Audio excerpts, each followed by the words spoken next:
Here we got 1956 Ford with a 428. Obviously that's an aftermarket motor, but you know, it's a classic big block. It's not something from, you know, the 80s or something, you know. Two-door. Very nice paint. It's got, it's a 4-speed gauge package.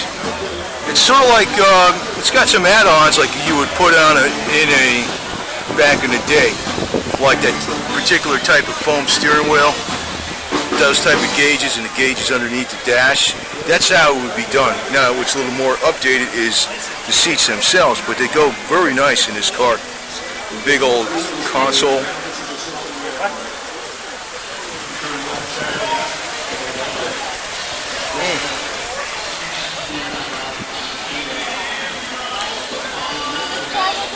You know, they sold way more Fords, I don't know about way more, but quite a few more Fords than Chevys.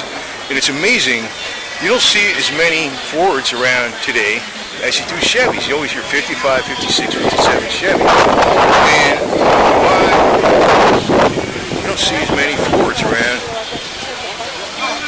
It's kind of weird because they sold more Fords and I don't see nothing wrong with these Fords, man. They're great to me. I mean, I like everything, man.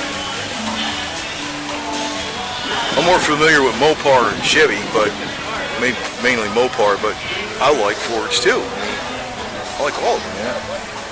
All the USA stuff. And a good old aluminum radiator in there. I guess if you could have dunked them in Cosmoline or something, or Chassis Saver, most of these cars would still be around, because it wasn't the mechanics that killed them, really. It was the rust.